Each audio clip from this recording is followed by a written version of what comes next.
Hi అండి, welcome to miss అమ్మ world. అదృష్ట దేవత. ఆఫ్రికా దేశంలో ఒక బేస్తవాడు ఉండేవాడు. వాడు ఒక పెద్ద సరస్సులో చేపలు పట్టేవాడు.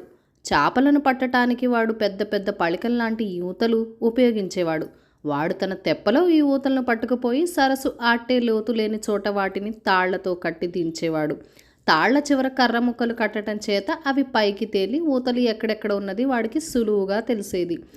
ఇంటికి వెళ్ళేటప్పుడు ఈ ఊతలన్నీ పైకి లాగి వాటిలో చిక్కిన చేపలతో పొట్ట పోసుకునేవాడు. ఒకనాడు బేస్తవాడు తన ఊతల్ని ఒక్కొక్కటిగా పైకి లాగసాగాడు. 2 ఊతల్లో ఒక్క చేప కూడా లేదు. 3వ దానిలో ఒక చిన్న ఎండ్రకాయ మాత్రం ఉన్నది. కానీ 4వది చాలా బరువుగా పైకి లేచింది.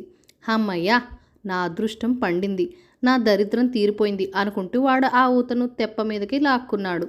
అందులో ఎండి వరడుగట్టిన ఒక ముసల్ది మాత్రం ఉన్నది. బేస్తవాడి ఆశ్చర్యం క్షణాల్లో అసహ్యంగా మారింది. వాడు ఆ ముసల్దాన్ని మళ్ళీ సరస్సులోకి తోయబోయాడు. కానీ ఆమె వాడితో, మళ్ళీ నన్ను నీటిలోకి తోసేకి బాబు, నీ వెంట నన్ను మీ ఇంటికి తీసుకుపో, నీకేమీ నష్టం ఉండదులే అన్నది. నిన్ను మా ఇంటికి తీసుకుపోనా? తాను దూర కంతు లేదు, మెడకో డోలన్నట్టు నేనే పొట్ట పోసుకోలేకపోతున్నాను అని చస్తుంటే నిన్నెక్కడ పోషించేది అన్నాడా బేస్తవాడు. కానీ ముసల్ది కాళ్ళ వేళపడి వాడిని వదిలిపెట్టక వాడింటికి వెళ్ళింది. వాడు అయిష్టంగానే తన కూడులో నుంచి కొంత ముసల్దానికి కూడా పెట్టాడు. ఇద్దరూ తిండి తిన్నాక వాడు, నాకేదో లాభం కలుగుతుందంటివే ముసలి తొక్క, ఆ లాభం ఏమిటో స్పష్టంగా చెప్పు, విని సంతోషిస్తాను అన్నాడు. రేపు సాయంకాలం లోపల నువ్వు ఒక పసుపుల మందకు యజమాని కాబోతున్నావు. అందుచేత విశాలమైన పశువుల దొడ్డి ఒకటి తయారు చేసుకో అన్నదా ముసల్ది. బేస్తవాడు ఏవేవో ప్రశ్నలు వేశాడు. కానీ ఆమె నేను చెప్పినట్టు చెయ్యి అన్నది. బేస్తవాడు తనలో తాను కొనుక్కుంటూ, అయినా వాడు మరండాలా శ్రమపడి చుట్టూ ముళ్ళకొప్పలో బలమైన కంచె కట్టి పశువుల దొడ్డి తయారు చేశాడు. అది పూర్తయ్యేసరికి సూర్యాస్తమం కావచ్చింది. ఆ పని పూర్తయిన మరుక్షణమే సరస్సు దిక్కు నుంచి కొన్ని పశువులు అరుపులు వినిపించాయి. త్వరలోనే ఒక ఎడ్ల బండి, ఆ వెనకే ఆవులు దూడలు పెద్ద మందగా వచ్చి పశువుల దొడ్లో ప్రవేశించి రోజు అలవాటైన వాటిలాగా తలా ఒక చోట పడుకున్నాయి. ఇక నుంచి బేస్తవాడి జీవితం పూర్తిగా మారిపోయింది. వాడిప్పుడు పేదవాడు కాకపోగా మహాధనికుడు. ఆ చుట్టుపట్ల మైళ్ళ వారిని మించిన ధనికుడు లేడు. వాడు పొలాలు కొనుక్కున్నాడు, పెళ్లి చేసుకుని ఒక ఇంటివాడయ్యాడు. ఆ ప్రాంతాల్లో ఉండే ఘరానా మనుషులతో పాటు జమ అయ్యాడు. ఎవరన్నా సలహా అడ్డానికి వస్తే గడ్డ నిమురుకుంటూ, నాకు ఇదే పని అనుకున్నావా, రేపు కనిపించు చూస్తాం, వట్టి చేతులతో వచ్చేవు అని దర్పంగా మాట్లాడడం నేర్చాడు. ఈ విధంగా 6 మాసాలు గడిచాయి. ఒకరోజు బేస్తవాడు పొరుగుళ్ళో విందు జరిగితే అక్కడికి వెళ్ళాడు. అక్కడ బాగా తిని మితిమించి సారాయి తాగాడు. విందు ముగిసేసరికి పొద్దుపోయింది. బేస్తవాడు తూలుతూ అవకాశం దొరికితే ఎవరి మీదనైనా విరుచుకుపడ్డానికి సిద్ధంగా ఇంటికి వచ్చాడు. ఇంట్లో అందరూ తలుపులు వేసుకుని గాఢ నిద్రలో మునిగి ఉన్నారు. తలుపు తలుపు కాముందు వచ్చాడు. తలుపు తెరవండి అని వాడు కేకలు పెట్టాడు. కానీ ఎవరూ పలకలేదు. వాడికి ఆగ్రహం తన్నుకొచ్చింది. ఏమిటి, నేనంటే అంత అలుసైపోయిందా? సరస్సులో నుంచి నేను పైకి తీసిన ఆ ముసలి దొత్తి ఏం చేస్తున్నది? లేచి తలుపు తీయవే ముసలి పీనుగా అని అరిచాడు. వాడి మాట నోట్లో ఉండగానే తలుపు తీసింది ముసలిది. వాకిట్లో నిలబడింది. ఆమె వాడికేసి చురచురా చూస్తూ, నువ్వు నన్ను నిష్కారణంగా తిట్టావు. చేసిన మేలు మరిచేవాళ్ళు దగ్గర మసులుకోవటం తెలియని వాళ్ళ దగ్గర నేను ఉండను. రేపే నా చోటికి నేను వెళ్ళిపోతాను అన్నది. ఓయ్యబ్బో, పోతే పో, పీడ విరగడవుతుంది అన్నాడా బేస్తవాడు. మర్నాడు ఉదయం ముసలిది నిద్రలేచింది. పక్క బట్టలు చక్కగా మడిచిపెట్టింది. అంట్ల గిన్నెలు శుభ్రంగా తోమింది. ఇల్లు ఊడ్చింది. ఇంటి నుంచి ఒక పూచిక పుల్ల కూడా తీసుకోకుండా వెళ్ళి పశువుల దొడ్లో వాకిలి తెరిచింది. తర్వాత ఆమె సరస్సులో ప్రవేశించి కనపడకుండా పోయింది. బేస్తవాడు మళ్ళీ చేపలు పట్టి జీవించే స్థితికి వచ్చేశాడు. వాడి అదృష్టదేవత వెళ్ళిపోయింది. మాటల దుకాణం. పూర్వం ఒక గ్రామంలో వింత దుకాణం ఉండేది. అది మాటల దుకాణం. ధర్మపాలుడనే ఒక ఆయన ఆ దుకాణాన్ని నడిపేవాడు. ఆయన ఒక్కొక్క చోట ఒక్కొక్క సలహా రాసిపెట్టి కావలసిన వారికి కావలసిన సలహాలు అమ్మేవాడు. ఒక్కొక్క చీటీ ఖరీదు 100 రూపాయలు. ఈ చీట్లు కొన్నవారు వాటిలోని సలహాలు పాటించి లాభం పొందుతూ ఉండేవారు. ఒకనాడు ఆ దుకాణానికి ఒక శ్రేష్ఠి వచ్చాడు. ఆయన ధనికుడు. మాటల దుకాణంలో ఆయన 300 ఇచ్చి 3 సలహాలు కొనుక్కున్నాడు. ఆ సలహాలు ఏవంటే, ప్రయాణమైన వేళప్పుడు భార్యకి వివరాలు చెప్పరాదు. దారిలో భోజనం చేయాల్సి వస్తే దారికి సమీపంగా భోజనం చేయరాదు. తొందరపడి ఎవరితోనూ దేని గురించి పందెం వేయరాదు. ఈ సలహాలను కొనుక్కుని శ్రేష్ఠి ఇంటికి వెళ్ళాడు. వీటిలో యథార్థం ఎంతవరకు ఉన్నది తెలుసుకోవాలని ఆయనకి కుతూహలం కలిగింది. భార్యతో చెప్పకుండా ఆయన 9 సంచులలో 9,000 రూపాయలు తీసుకుని బండి మాట్లాడుకొని వ్యాపారం చేయడానికి బస్తీకి బయలుదేరాడు.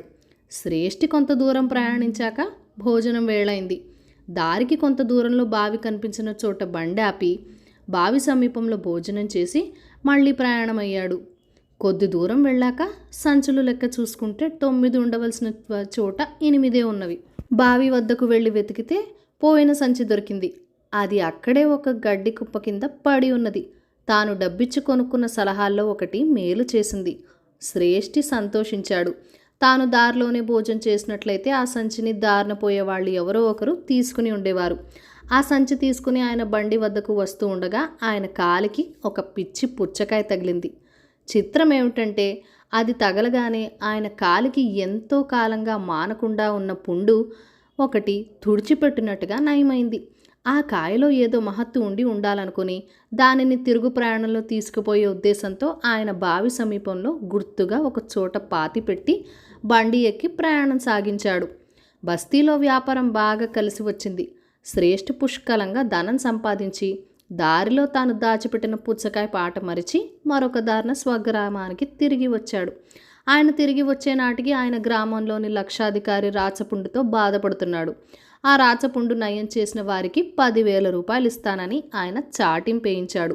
ఏమంటే ఎంతోమంది దానికి తగిన చికిత్స చేయలేకపోయారు. ఆ సంగతి వినగానే శ్రేష్ఠికి తాను దాచిన పిచ్చి పుచ్చకాయ రాచపుండు నయమవుతుంది, తనకు 10,000 రూపాయలు వస్తుంది అని ఆ సంతోషంలో తాను కొనుక్కున్న సలహాలను మర్చిపోయి తాను దాచిపెట్టిన పిచ్చి పుచ్చకాయ సంగతి, తాను దాన్ని తీసుకొచ్చి చికిత్స చేసి 10,000 సంపాదించుకునేందుకు అవకాశం ఉన్న సంగతి భార్యకు చెప్పేసి నేనిప్పుడే లక్షాధికారి దగ్గరికి వెళ్ళి ఆయన చేత ఒప్పందం రాయించుకుని వస్తాను, రేపు బయలుదేరి వెళ్ళి ఆ కాయ తెచ్చుకోవచ్చు అన్నాడు.